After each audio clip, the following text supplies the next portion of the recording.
Bacaan doa embun di rumput, ditimpa panen, sayang no hilang. Mbak itu kini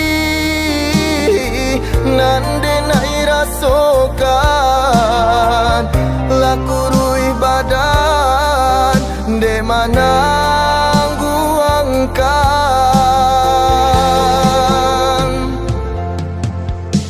Rindu adik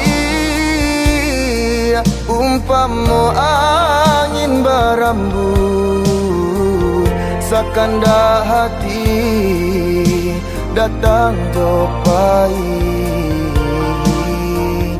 haruk